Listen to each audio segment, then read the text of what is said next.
सबैलाई हार्दिक नमस्कार। सधैँ चाहिँ आज पनि महाभारतमा के छ नामक श्रृङ्खलाको 10औं निबन्ध लिएर यहाँहरू समक्ष उपस्थित भएको छु। यो निबन्ध महाभारतको आदि पर्वसँग सम्बद्ध छ। स्वर्गबाट पतन निबन्धको शीर्षक छ स्वर्गबाट पतन। निश्चय नै हामीले ऐश्वर्य प्राप्त गर्छौँ, ठुलो पद प्रतिष्ठा प्राप्त गर्छौँ, माथि पुग्छौँ, सगरमाथा चढ्छौँ। सगरमाथा चढिसकेपछि हामी त्यहीँ टिकिरहन धेरै गाह्रो छ। प्रतिष्ठा प्राप्त गरेको चाहिँ जुन उपलब्धि हो त्यसलाई संरक्षण गर्न, त्यसको चाहिँ महत्त्वलाई बुझाएर अग्रसर हुन, त्यसलाई प्रतिष्ठालाई कायम गर्न निकै गाह्रो छ। त्यही सन्दर्भमा यहाँ स्वर्ग प्राप्त भएका मान्छे पनि कसरी चाहिँ आफ्नो एउटा कर्मको च्युतबाट चाहिँ स्वर्गबाट पतन हुनु पर्यो भन्ने सन्दर्भ यहाँ यो निबन्धमा प्रस्ट्याउन खोजिएको छ। स्वर्गबाट पतन। राजा ययातिले 1000 वर्षसम्म यौवन अवस्था प्राप्त गरेर विषय वासना र ऐश्वर्यको भोग गर्दा पनि तृप्त नभएपछि राज्यको उत्तराधिकार आफ्ना प्रिय पुत्र पुरुलाई सुम्पिएर वनमा गई 30 वर्षसम्म जल मात्र, 1 वर्षसम्म वायु मात्र, हावा मात्र, 1 वर्षसम्म पञ्चाग्निका बीचमा बसेर अनि 6 महिनासम्म एउटा खुट्टाले मात्र टेकेर तपस्या गरेपछि उनी स्वर्गमा पुग्न समर्थ भएका थिए। कठोर तपस्या गरेर स्वर्गमा पुगेपछि इन्द्रले उनीसँग तिमी आफ्नो तपस्यामा कसको समान थियौ भनेर इन्द्रले ययाति राजासँग प्रश्न गरे। ययातिले अत्यन्त मदोन्मत्त भएर आफू देवता, मानव, गन्धर्व र महर्षिहरूमध्ये कसैलाई पनि आफ्नो बराबर तपस्या गर्ने देख्दिन भन्ने उत्तर दिए। ययातिको उत्तर सुनेपछि इन्द्रले आफू समान, आफूभन्दा ठुला र साना सबैको प्रभावलाई नजानेर तिरस्कार गरेको हुँदा तिम्रो यस पुण्यलोकमा बस्ने समय समाप्त भएकाले यहाँबाट तिम्रो पतन हुनेछ भन्ने श्राप इन्द्रले ययातिलाई दिए। श्राप पाएपछि ययातिले सज्जनहरूको सङ्गत गरेर पुण्य कमाई पुनः स्वर्गमा फर्कन सक्नेछौ, तर कहिल्यै पनि आफू बराबरका र आफूभन्दा ठुला व्यक्तिको अपमान नगर्नु भनेर इन्द्रले ययातिलाई सम्झाए। आफूलाई सर्वेसर्वा ठानी सबैलाई तिरस्कार गर्ने, सबैको उपेक्षा गर्ने घमण्डी प्रवृत्तिका कारण श्राप पाएर ययातिको स्वर्गबाट पतन भयो, मर्त्यलोकमा पतन भयो। स्वर्गबाट उनी खस्दै गरेका ययातिलाई राजसीहरूमा श्रेष्ठ अष्टकहरूले देखे।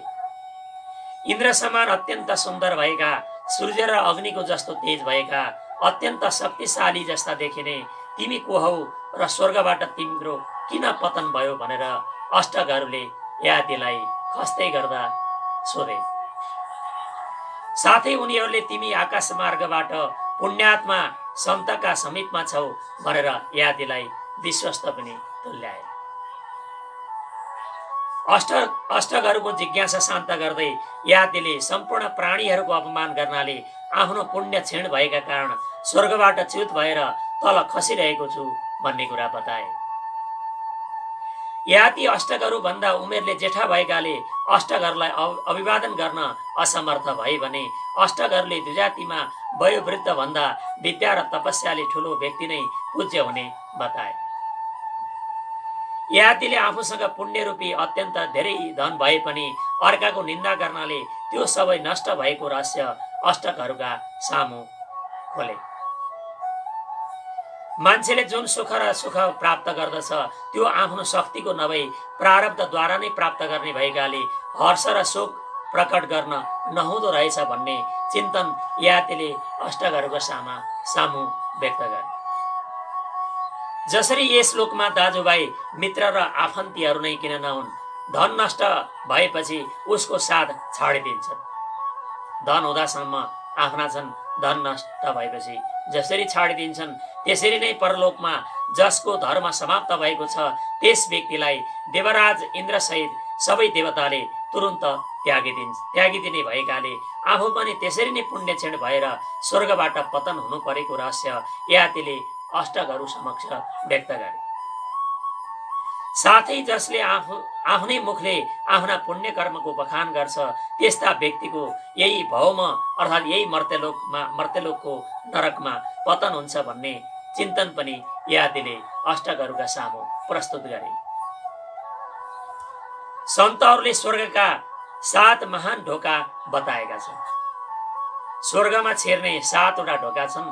ती सन्तहरूले बताएका 7 वटा ढोका के हुन् भने एउटा ढोका हो तपस्या, दोस्रो ढोका हो दान, तेस्रो ढोका हो सम शान्ति, चौथो ढोका हो दम भनेको इन्द्रिय नियन्त्रण गर्नु, पाँचौं ढोका हो लज्जा लाज मान्नु लोक लज्जा, छैठौं ढोका हो सरलता अत्यन्त सरल हुनु सोझोपना हुनु र सातौं ढोका हो सम्पूर्ण प्राणीहरूप्रति दया भाव राख्नु। यी स्वर्गमा प्राप्त गर्ने 7 वटा ढोकाहरू हुन्। यी सबै द्वार व्यक्तिको अभिमान रूपी अन्धकारले ढाकिएर नष्ट हुन्छन्। सबै कुरा प्राप्त गरे तापनि यदि अभिमान रह्यो घमण्ड रह्यो भने यी सबै 7 वटै ढोका बन्द हुन पुग्छन्, नष्ट हुन्छन् भन्ने कुरा सन्तहरूले बताएका छन्। जसले वेदहरू पढेर आफूलाई ठुलो पण्डित ठान्छ, म वेद पढेको छु, वेद पाठी छु, वेदज्ञ छु भन्ने घमण्ड गर्छ, तर आफ्नो विद्याले अरूको भलाइ गर्नुको साटो विनाश गर्दै जान्छ, त्यस्ता व्यक्तिले वेद पढ्नुको वेदको रहस्य जान्नुको कुनै अर्थ रहँदैन। अग्निहोत्र, मौन, अध्ययन र यज्ञ यी 4 कर्म मनुष्यलाई भयबाट मुक्त गर्दछन्। तर 4 वटै काम यदि घमण्डपूर्वक गरिन्छ भने त्यसले भयमुक्त होइन झन् भययुक्त बनाइदिँदो रहेछ भन्ने अनुभूति पनि यातिले अष्टकहरू समक्ष आफ्नो अनुभवको रूपमा व्यक्त गरे। अष्टकहरू यातिका छोरीका छोरा अर्थात् नाति थिए भने याति उनीहरूका मावली हजुरबुबा थिए। उनीहरू आफ्नो तपस्या रूपी बलले यातिलाई पृथ्वीमा खस्न नदिई अन्तरिक्षमै अड्याउन सफल भए। अष्टक, प्रतर्दन, वसुमना र शिवीले यातिलाई पृथ्वीमा नखस्नका लागि जे जस्तो पनि दान दिन तत्पर भए, तर याति उनीहरूसँग प्रतिग्रह लिन चाहिँ मन्जुर भएनन्। अष्टकहरूले यातिलाई स्वर्ग जाने सुवर्णमय रथ पनि देखाए, सुनले युक्त भएको रथ पनि देखाए, स्वर्ग जानुहोस् हजुरबुबा भने तर यातिले तिनै रथले अष्टकहरूलाई स्वर्ग लैजाने कुरा व्यक्त गरे। त्यसैले अष्टकहरूकी माता तपस्विनी माधवी पनि त्यति बेला देखा परिन्, अर्थात् यातिकी बहिनी। उनले यज्ञ भइरहेका ठाउँमा आफ्ना अपराजित 4 पुत्रहरू सहित पिता यातिलाई पनि देख्न पुगे। आफ्ना पिताको पुण्य क्षीण भएकाले पृथ्वीमा पतन हुने श्राप पाएको सुन्दा माधवी र उनी छोरी माधवी अत्यन्त दुखी भइन्। बहिनी होइन, छोरी माधवी। साथै आफूले तपस्याद्वारा जुन लोकमा अधिकार प्राप्त गरेको छु ती सबै लोकलाई ग्रहण गर्न यातिलाई अनुरोध गर्दै माधवीले छोरा र नातिहरूले जस्तै छोरी र नाति दौहित्रहरूले धर्माचरणद्वारा प्राप्त गरेको धन पनि आफ्नै हुने भएकाले आफूहरूले आर्जन गरेको दान र तपस्या जनित पुण्यका प्रभावले यातिलाई स्वर्गलोकमा जानका लागि अनुरोध गरिन्। छोरी माधवीको कुरा सुनेर याति अत्यन्त प्रसन्न भए र धर्मजनित फलको परिणाम अवश्यम्भावी रहेको ठान्दै आज आफूलाई आफ्नै छोरी माधवी र महात्मा दौहित्र अर्थात् छोरीका छोरा नातिहरू अष्टकहरूले तार्न सफल भएको बताए। त्यसैले त्यही दिनदेखि जुन दिन अष्टकले यातिलाई स्वर्गबाट पतन हुँदै गर्दा बचाएर स्वर्ग पठाएका थिए, त्यही दिनदेखि श्राद्ध गर्ने बेलामा दौहित्र अर्थात् छोरीका छोरा अत्यन्त पवित्र मानिन थालेका हुन्। दौहित्र कुतपस्थिल श्राद्धे त्रीणि पवित्राणि दौहित्र कुतपस्थिल। श्राद्ध गर्दा 3 वटा चाहिँ चिजहरू अत्यन्त पवित्र मानिन्छन्। दौहित्र भनेको चाहिँ छोरीका छोरा नाति, कुतप भनेको समय हुन्छ त्यो श्राद्ध गर्ने बेला, अनि तिल, यी तीनवटा कुरा श्राद्ध गर्दा अत्यन्त पवित्र मानिन्छन्। त्यसैले त्यही दिनदेखि श्राद्ध गर्ने बेलामा दौहित्र अत्यन्त पवित्र मानिन थालेका हुन्, किनकि श्राद्धमा दौहित्रको उपस्थितिले पितृहरू अत्यन्त हर्षित हुन्छन्, आनन्दित हुन्छन्। दौहित्र अष्टकहरूको पुण्यका प्रभावले याति पनि नातिहरूसँगै पुनः स्वर्गमा पुग्न सफल भए। स्वर्गमा जाने क्रममा अष्टकले आफ्ना हजुरबुबासँग जिज्ञासा राख्छन्, हजुरबुबा, इन्द्र मेरा मित्र हुन् र मबाट एक्लै स्वर्गमा जान सक्छु भन्ने मैले ठान्दथेँ, तर हामीहरूलाई छाडेर कसरी शिवी एक्लै अगाडि स्वर्गमा गए होलान्? त्यसको प्रत्युत्तरमा शिवी यातिबाट उनले प्रत्युत्तरमा यसो भन्छन् कि शिवीले ब्रह्मलोकको प्राप्तिका लागि आफ्नो सर्वस्व दान दिएकाले सबैभन्दा उनी श्रेष्ठ मानिएका हुन् भन्ने कुरा यातिबाट अष्टकहरूले प्राप्त गर्दछन्। निर्माण गर्न निकै समय लाग्छ, तर त्यसलाई भत्काउन वा विनाश गर्न थोरै समय अत्यन्त थोरै समय पनि पर्याप्त हुन्छ। पुण्य गर्न र स्वर्ग जान निकै कठिन र दुर्लभ छ, तर पुण्य कर्मलाई बचाइराख्न अनि स्वर्गमा टिकिरहन भने निकै गाह्रो छ, किनकि यातिले जस्तै प्रमादवश गल्ती गर्नाले छिनभरिमै स्वर्गबाट मान्छेको पतन हुन लामो समय पर्खिनु पर्दैन। कयौं राजा महाराजाहरू, कयौं मन्त्री प्रधानमन्त्रीहरू पतन भएको देखिएकै छ।